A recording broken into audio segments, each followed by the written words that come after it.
Yo, what's up, y'all?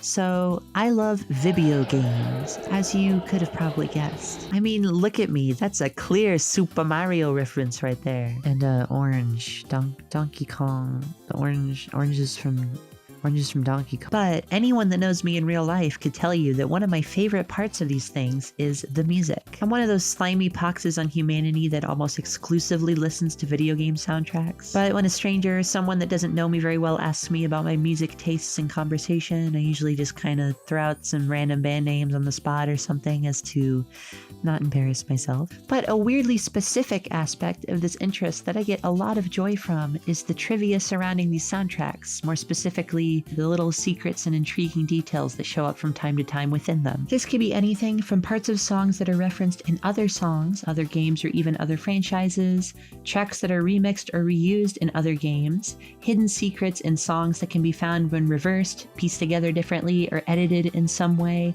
or tracks that sample pieces of audio from other songs or other pieces of media. You've probably heard some of these crazy little facts before, like the Ballad of Goddesses from Skyward Sword being Zelda's lullaby backwards, the ghosts in Luigi's Mansion singing the main theme of the game when a room is haunted, the many appearances of Totaka's song, or, well, any of the musical motifs in Undertale. There's a lot of those. Those types of well-known bits of musical trivia are only scratching the surface though, and as someone who gets super excited talking about them, I noticed that there's a lot of interesting soundtrack secrets and references that I never really see get talked about that often. So being the huge video game OST nerd that I am, I've wanted to make a video series where I talk about them for a long while. So here I am now, finally making a video series where I talk about them. Just a couple of things that I wanted to mention first though. I'm going to try to go over as many secrets as I can in these videos, so expect to hear a healthy mix of both commonly spouted ones that you've most likely heard before, and more obscure ones that you maybe haven't. I'll try to go through the super well-known ones quickly though, so I can spend more time on the more interesting ones. However, one kind of fact that I'm not going to be mentioning though are the incredibly obvious ones that aren't really secrets. And by that, I mean straight up remixes or arrangements of songs from other games that are either explicitly written out for you to see in their title, or just blatantly obvious covers that anyone who has heard the original would know.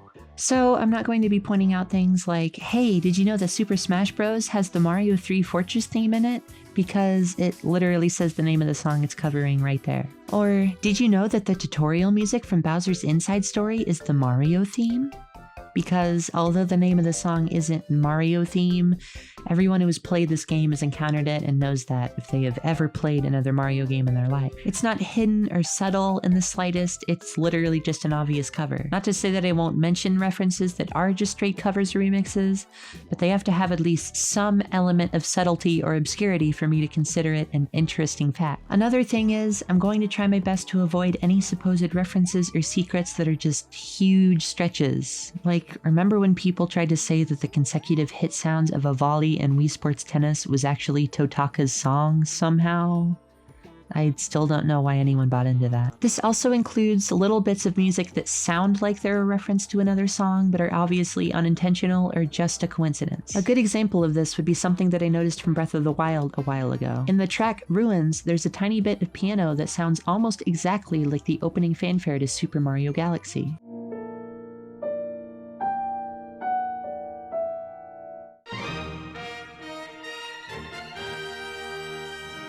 However, I highly doubt this was at all intentional, because why would the composer put a Super Mario Galaxy reference in a random ambience track in Breath of the Wild? There's no connection to Mario or even space here, so that would not make any sense at all. I mean, I guess there's the tiniest possibility that that did happen, but given that these are just 6 notes that happen to line up, it was likely just an accidental similarity. So I won't be covering situations like these. Anyways, I'll stop rambling about logistics and get into the video. The first game franchise that I'm going to be tackling is Sonic. I've been really into these games lately, and given the plethora of musical trivia related to these games, I couldn't not start with this one. Plus, that 30th anniversary concert happened recently and got me really into that Sonic music mood. Yeah, fuck it up, Johnny! Oh, and I won't be covering these in any particular order as well. Thought I should mention that. So first, Escape from the City.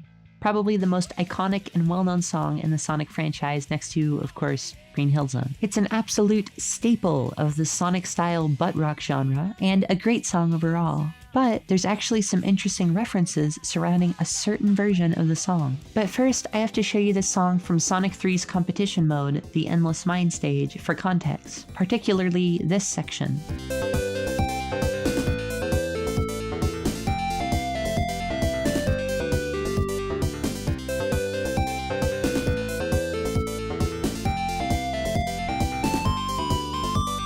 That melody might have sounded a tad familiar, and that's because it has a similar basic structure to City Escape.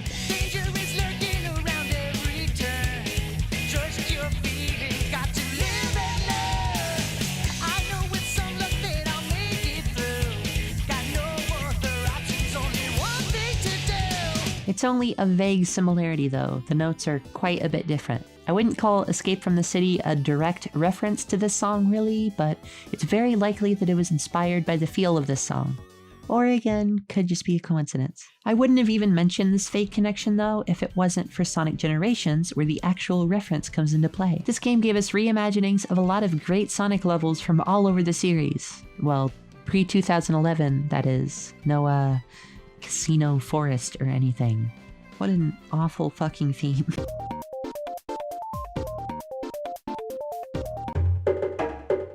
If you've played this game before, you know that these levels are split into classic and modern versions of each, one having you control classic Sonic and old-school side-scrolling fare, and the other having you pilot modern Sonic through the third-person boost formula levels. And with these two level types, we also got two new great remixes of each old level track. And hey look, City's Escape. The classic remix of this song is just incredible. Definitely my personal favorite version of the song I've heard. This was done by the electronic group Cash Cash, who have done a lot of remixing work for the franchise. And being the clever little bitches they are, they've thrown a couple of cheeky little references into this remix of the song, particularly this section.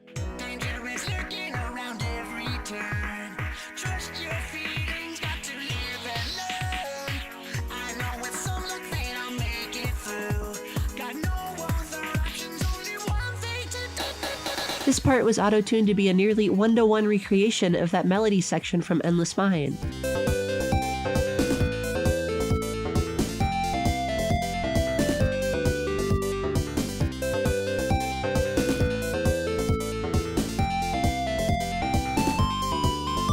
This is a really clever detail and a fun way to acknowledge the two songs' similarity. But interestingly, this isn't the only secret in this remix. There's this little techno interlude section later on in the song, and it sounds like this.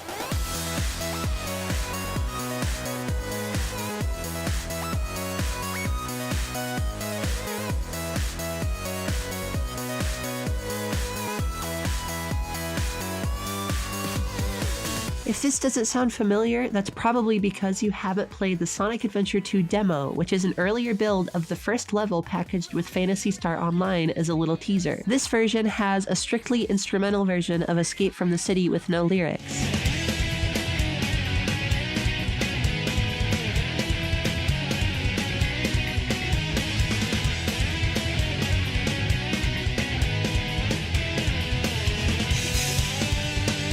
I love that Cash Cash pulled from this fairly obscure piece of Sonic Adventure 2's history just to make this little musical nod. It's really neat stuff. Thank you, Weezer. We actually don't have to look very far for the next bit of trivia. In the modern remix of this song, we have another little reference, this time to a song within the same origin game. This version features a lot of guitar because, of course, it's modern Sonic, but deeper into the song, we get to hear a cool little guitar interlude. It's actually taken straight from It Doesn't Matter from Sonic Adventure 2.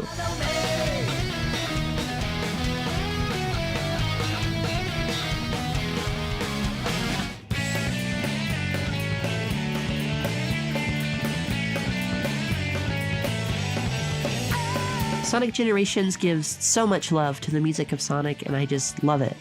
Now, let's move away from Generations and go way back to Sonic 2 with a piece of trivia that's a little bit more well known. This game's ending is accompanied with this nice, calming, and triumphant track.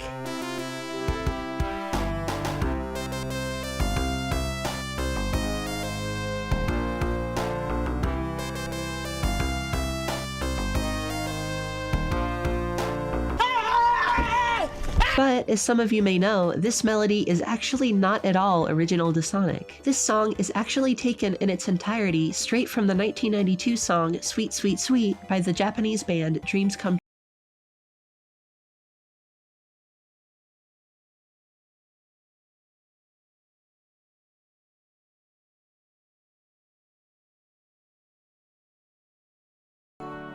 This is such a clear-cut case of copyright infringement that I'm absolutely floored that the game's composer, Masato Nakamura, never got in trouble for this, given that he never received permission to do this to my knowledge. The game has had many ports and re-releases over a couple of decades, so it's even crazier that they never got sued at any point. Well, if Masato Nakamura was to get sued over this, the one doing the suing would be himself. Because the composer of Dreams Come True's songs and Masato Nakamura are actually the same person. Yeah, I was just being a silly little crazy character there. We do a little trolling. Nakamura is a member of the band and was likely composing the song around the same time of Sonic 2's development and reused it for the game's soundtrack. The album the song was featured in, The Swinging Star, came out 3 days after Sonic 2 did in Japan.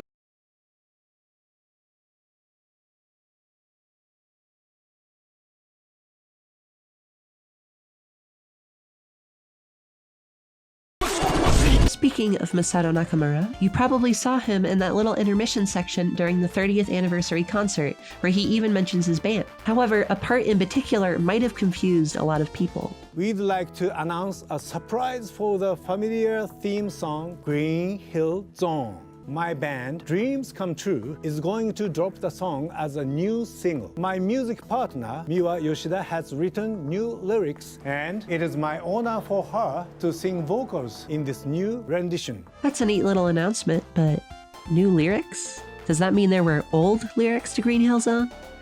Well, no, but what he's likely referring to is their song Marry Me, released in 1997, which was heavily based on Green Hill Zone. The melody is noticeably absent, but the chord progression is definitely present.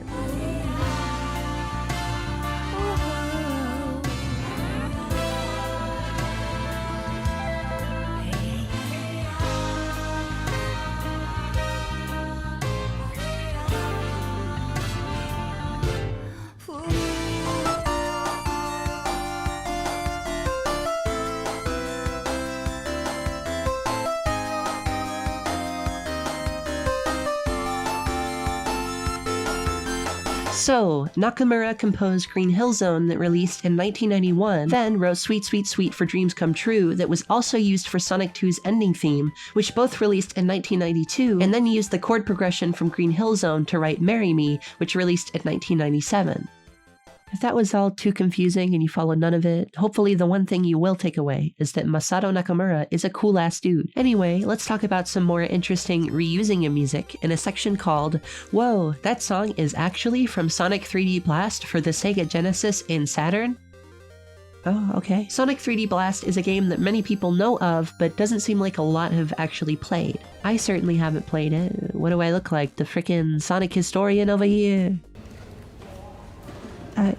I like his red shoes. There are actually 2 versions of this game, and for some reason there's 2 separate soundtracks, each from different composers, one for the Genesis, aka Mega Drive, and one for the Saturn. The interesting part is that these composers recycled a lot of their tracks for later Sega or Sonic games that they worked on. All these musicians must have thought their work hadn't gotten many ears on it here and wanted to give it a chance to actually be heard elsewhere. And I mean, I don't blame them honestly. Both of these soundtracks are really solid and I hardly hear anyone talk about them, which is kind of a shame. Yeah, that's right. I somehow got through that sentence without using this word. Look at me go. For this part, I'll just go through all the tracks in order of their appearance in game to make it easier. First, we have Green Grove Zone. The Genesis version's track is probably the most notable instance of this game's music later being recycled, because this one was actually used for Windy Hill in Sonic Adventure.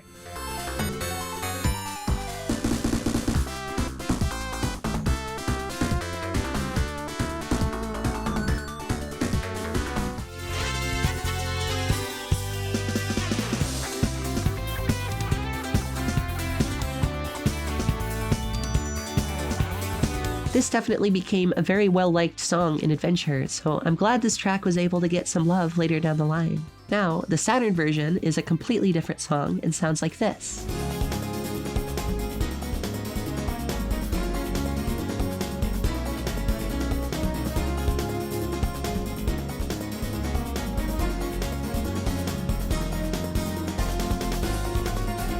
This also got another shot in the spotlight later on, but wasn't for a Sonic game this time, and is a tad less known about. This game being Metropolis Street Racer for the Dreamcast. The song It Really Doesn't Matter uses the main melody of this song.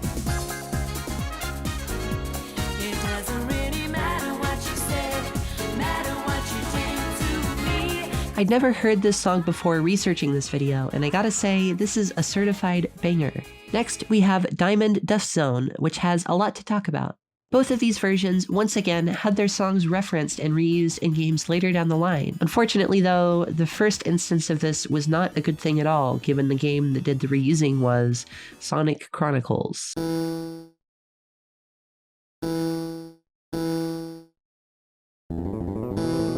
In fact, both of these versions were used in this game surprisingly, which would be a cool thing if they weren't absolutely butchered into a pile of MIDI mucus in Sonic Chronicle fashion. The Genesis version was used for the theme of Central City, as you can see here.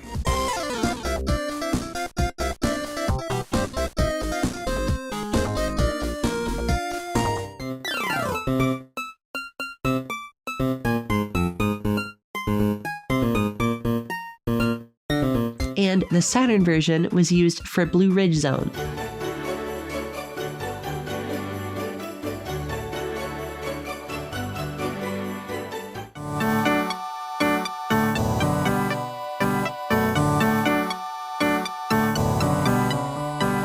Yay! Although that Saturn version was left to rot with that one, the Genesis song was thankfully rescued and rehabilitated in 2013 for Sonic Dash in the Snow Mountain stage.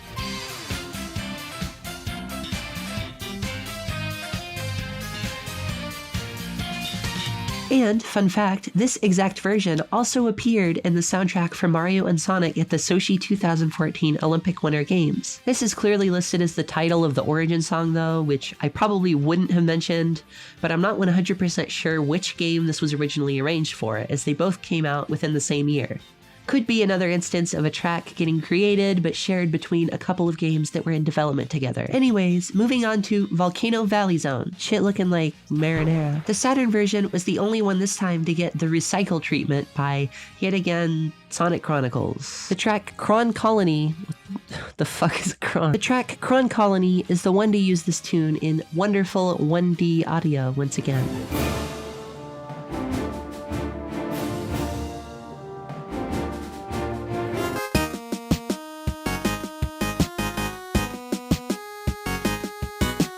Anyways, onto Panic Puppet Zone.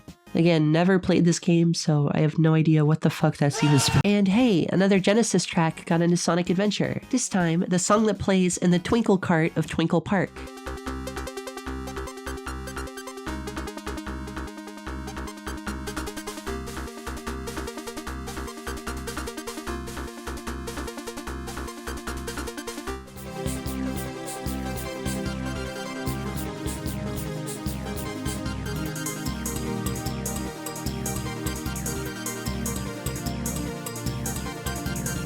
The Saturn version got a particularly interesting return of this song in Shadow the Hedgehog, of all things. The song is Lost Impact, which doesn't appear as a straight rip of the song like the others, but the chord progression is definitely there and the melody is present, just altered a little bit.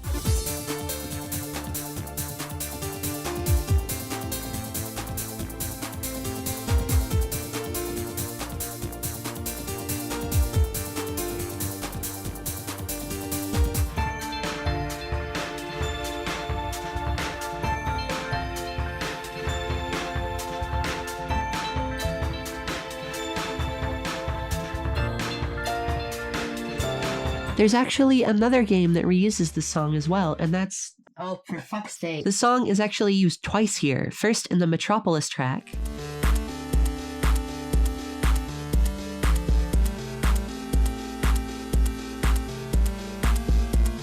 and in the chord progression of the boss battle theme.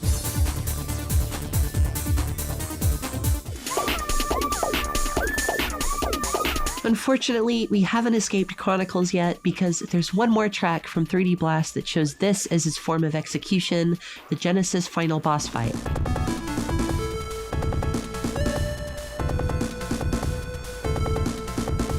This was used for the theme of the Mystic Ruins in Chronicles.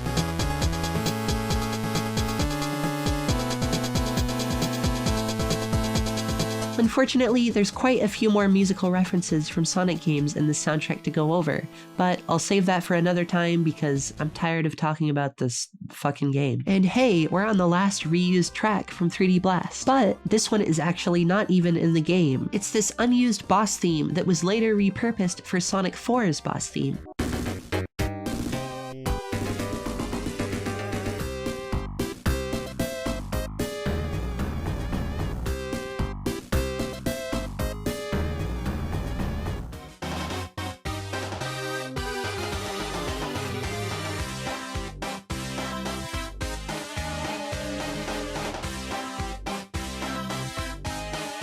Okay, we're finally done with 3D Blast now. It's really intriguing that there's so many iconic Sonic tracks that originate from this somewhat lesser known title. Really neat stuff.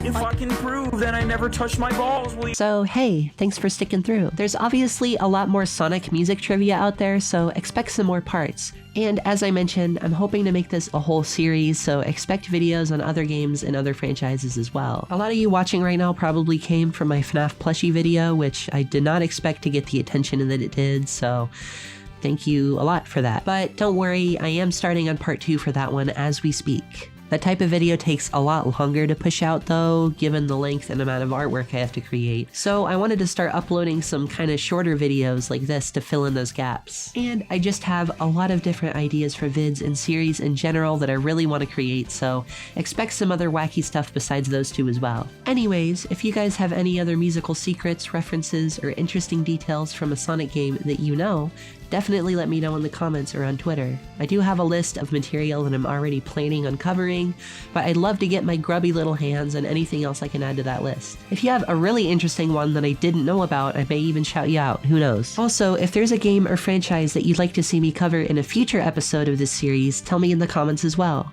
Good to see what kind of stuff you guys are interested in. So that's it. I'm probably gonna go take a nap or something, cause boy am I sick.